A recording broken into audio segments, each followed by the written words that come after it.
warnimo ana may leeyabsana hatta ka hor madawiina lafta garan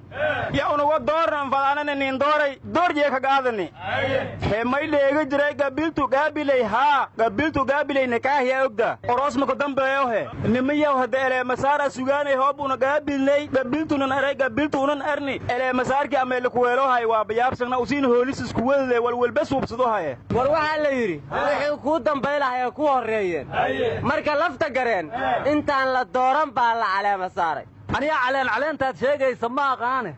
lafta gareen shanta caleemood ma ahina meel naga fadhiisa dad ma taqaanid war caasimada koonfur galbeed baraawo waay welina lama tegin war bu'aala cidii qabsata Jubbaland xukumaysaniyo ariya bu'aala cidii qabsata haday Jubbaland xukumayso shabaabah hadda heestay ma Jubbaland ay madax ka yihiin maya jubbada dhaxay madax ka yihiin aniga waxaan idin leeyahay dadow dalkan u daneeya daa'ina idin siiye gooyo maanta waa gabayday masagaara ka doona daa'in kugu abuur adba u dadaashi aryaadaha lamadiina bagooyo baan la qabaa waxaan idin dhihi lahay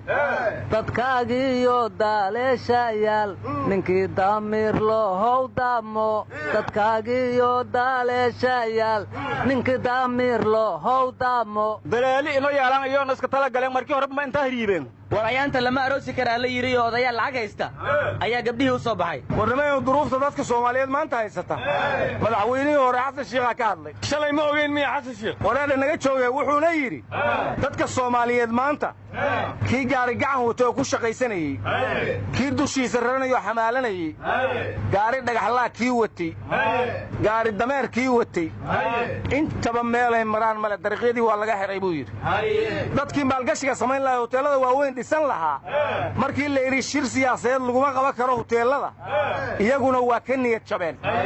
wixii oo dhan way isla xirxirantaa noloshii siyaasadii iyo bulshadiiba waa la xirxiray marka waxaan ku talin lahaa buu in la furfuro saaxada siyaasadda oo dadku tala ku yeesho oo tala bixiyaan talana qaataan dadku aryaadaha hotel waa guri mini siyaasad loo diidana aroosa lagu qabsan karaa hal kala saaro hoteelada iyo siyaasadda waryaareen dariiqyadu waa xirnaa jireen xasanna waa joogi jiray maxaa soo kordhay warjid badna furnaa markuu xasan tagay agadaashis la xiray dariiqyadu waxa ay u xiran yihiin danta dalka iyo dadka war Cabdiraxmaan Cabdishakuur hogaamiyaha xisbiga wadajir wuxuu yiri guddiga doorashooyinka qaranka oo madaxtooyada dhex fadhiya ee ka soo guuraan haday guddi madax bannaan yihiin sababtoo ah laguma kalsoonaan karo haday madaxtooyada dhex degan yihiin loomana tagi karo haddaan darbiyada laga boodin warnimayo wax ma ogid in gudoomiyaha guddiga doorashooyinka xalimayay hadda ka hor waxay sheegtay in dhul la siiyay oo ay degayaan marka madaxtooyada mucaaradku uu ka cabanayo maxay u dhex degan yihiin war dhulkii ay xalimayay sheegtay guddiga la siiyay darbiya lagu wareejiyay wali looma dhisin war 2020 gudi dadban iyo doorasho dadban ama la sameeyaa aryaadaha mini doorasho dadban iyo gudi dadban la sameeyo baarlamaan dadbana la sameeyaa madaxweyne dadbanna waa doorahaya ra'iisul wasaare dadbanna waa magacaaba wasiirada dadbanna ra'iisul wasaaraha magacaaba baarlamaan dadbanna waa ansaxa shaqada dadbanna waa la qabaha Cabdulla waxa dilowday lacag badan oo dadban in la helayo naw waridu iska dadbanaado oo iska dabranaada ee Soomaaliland doorasho qof iyo oda ayaa ka dhici doonta dadabka oo maseen sida Cabdiraxmaan ina shaagi doorashadii Muuse bihi dad binaaytay laari ariya dadab xaw halayha aniga ba ayaan dhaweed qanda dadbanay qabata waana ka reesnay dadban war dadbanteena ma aqaan waa laga gudbaye xisbiye waaweyn ayaa isdiiwaan geliyay irag waaweyn waa meeqa kiilo war ilaahay baa weyn warka anaga dhaxgelin inay dhageysta xisbiye tartamaya nabadii horumar kowdhaha nabadii nolol laba dhaha himilo qaran saddex dhaha saddex madaxweyne ayaa ku tartami doonta wadajiri Cabdiraxmaan Cabdishakuur iyo Umar Cabdirashiid Taabidi Shariif Xasan oo aan la ogeyn xisbiyada la imaan doonaan marka qeyrta haysa mid ku biira hadda ana xisbiga miir in maslaha leeyo aaw Shariif sheena doono ka biire anuguna xisbiga Taabido kacdoon dhalinyaro la dhigi doonaan ku biiraya aniga waxaan ku biiraa xisbiga wadajir aniga xisbiga dharkelle ku biiraya qofkii doonaya inay mustaqbal wanaagsan yeelato Soomaaliya ha ku biiro xisbiga weyn ee nabadii nolol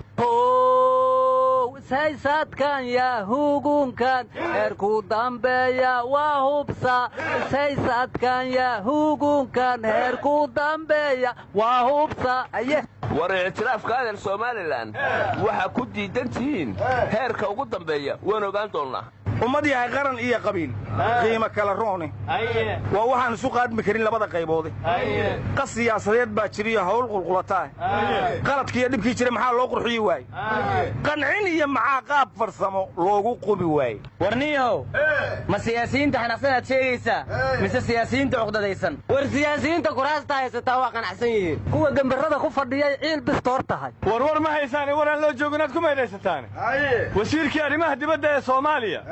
ee aad ogeedeen awooddiisii inay gaartay inuu caydiyo orgigii qaramada midoobay maanta meeshii uu ku dhashay ayaa loo diiday inuu tago asaga iyo wafdi la socdaba puntland ayay aad rabeen cagta ma soo dhigi kartaan ayaana la yidhi aryaa haddii cagaha laguu diido gacmaha la dhigtaa boowe puntland cidla ma aha qasna uma imaan kartaa nin sida koonfur galbeed war wasiirka arrimaha dibadda puntland kama imaane kanaduu ka yimid warwariyaasha beledka wareegaya ee kanada ka yimid waa wiish iyo muxdiin cid magaalada u diidana ma jirto war maxaabiista xabsiga garoowe waa hubaysan yihiinaa layidhi hubka musuga ka gadadeena yaa hadday saas tahay shuutama suuratulmaa'ida ku kor akhriyo war adeero maxaabiista somalilan doorashada ka qayb galayaan war haan habsiga dhaafarsama yaqaanin way walbali barohay waryaa dalka u shaqeeya beentana iska daaya aryaa dalka maadaa naga xiga aryaa naga taga waryaa naga tago